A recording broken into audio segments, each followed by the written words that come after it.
Hello and welcome to this week's YouTube video. Do you watch other artists paint and wonder why you seem to find it so hard? Why is it that other artists make it seem so easy but you find it's not? In today's video, I thought I would give you a few practical tips to help make the process a little easier. I will use this commission of a horse I did to help illustrate my points. This horse was painted onto canvas board. Many artists struggle to keep control of their paintings. This is quite a common problem I hear a lot from my students. Whilst it is true that with practice it gets easier, there are a few things you can do to help you along the way. I would recommend painting on oil painting paper. I use Daler & Rowney 280 GSM. The paper is more absorbent than the canvas boards and it is therefore much more forgiving. The paint dries quickly within 24 hours, and so it is easy to build the painting up without worrying about muddying up your layers. It is a good way to start and build confidence. Also, I would recommend not using any medium. Remember, paint with medium is less controllable than paint without it. So if you struggle to control your paint, doing these two things will help you. Before I started my painting, I drew my horse onto my canvas with a pencil. But many of my students tell me that when they get into the throes of a painting, their drawing goes awry. What can you do to help you keep this correct? I take a piece of cellophane, I lay it over my canvas and I draw around my pencil drawing with a marker pen onto the cellophane. This gives me my image that I can then lay at various points in the painting over the top of my painting. If you are working on paper, this is easier because the paint tends to stay put. But if you are doing this on canvas board, you need to be very careful how you lay the cellophane over the board. Really, it's best just to place it in front of your painting to gauge if you are out with your drawing. This way, you won't have to worry too much about your drawing throughout your painting. And as you get better and more experienced, you'll find you'll be able to judge your drawing by eye, rather than having to rely on cellophane as a guide. But why is it that other artists make it look so easy? An experienced artist will be able to look at their subject and judge the values, the colour and the temperature correctly straight away. Experience and practice helps them do this. But is there anything you can do when you are learning to help you? Very often, an issue with a painting can only be a number of 5 things that is wrong. Your drawing could be out, but I have shown you a method to help you keep this correct. Your values could be out. You will find very often this is the issue. But what can we do to help us identify an issue with our values? The best way is to photograph your painting and turn it into black and white. There are settings in your phone that will allow you to do this. Then turn your reference photo into black and white and compare the two side by side. Perhaps put them on a computer screen to make viewing easier.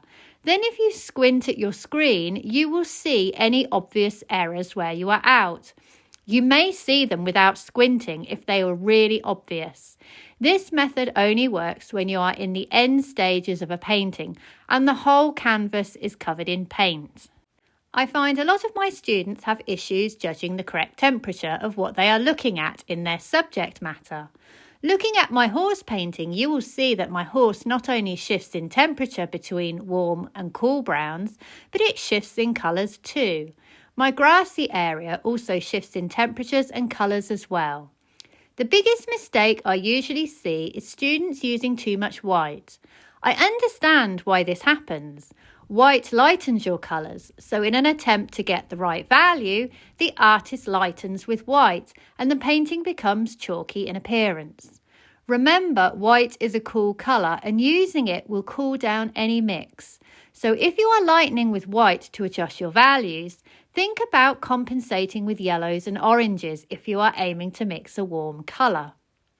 Understanding colour and temperature is incredibly hard. Is there anything you can do to make this process a bit easier? If you have the patience for it, you can create colour charts. You can do this in the following way. Let's take cadmium red as an example. This is my standard palette that I use. At the top of your chart will be your true colour. Then for every square underneath you'll add a bit of white until the values are very light. This is your first colour chart. Then you'll start mixing colours into colours. For example, 1 part cadmium red and 1 part your other colour mixes. So that would be cadmium red plus cadmium yellow light, cadmium red plus yellow ochre light, cadmium red plus alizarin crimson, etc. And then, just as before, you add white to the mix. Make as many charts as you like, or you have the patience for. These charts will give you your colour mixes, your temperature changes, and also your value changes. So if you are a beginner, they can be very useful in your painting process. Looking at my horse painting, having these charts available would really help me with those subtle colour changes in the coat. Figuring this out by mixing the colour as you go along is very hard if you are not experienced with colour. This is an incredibly laborious process, but once done, you will have the colour charts to refer to help you with mixing your colour. The second method that you can use if you don't fancy doing the charts is to hold a grey card up to your reference photo and ask yourself if you see red, blue or yellow. So if I was looking at this brown on the horse's back, I would ask myself, is that a red brown, a blue brown or a yellow brown? I actually think it is an orange brown. I can see both red and yellow, so identifying these primary colours will tell me what colours to add to my brown. If you are working with a light colour, then use a white card and try and identify which primary colours you see. In this area under the chin, I see yellow. In this area over here, I see blue, etc. To recap then, if you struggle with paint control, try painting on paper and use no medium in your paint. If you struggle with your drawing, try making a transparent cellophane copy that you can use throughout the painting. If you struggle with your values, try using black and white photography to help you. And finally, if you struggle with colour and temperature, try either making some colour charts or use a grey card and a white card to help you. The more you practice your painting, the less you will need to use these hacks to help you. I hope you have enjoyed today's video and found it useful. Please like and subscribe if you can, and check out my website sarahhallidayart.com, where you will find examples of my work and also details of online classes that I run.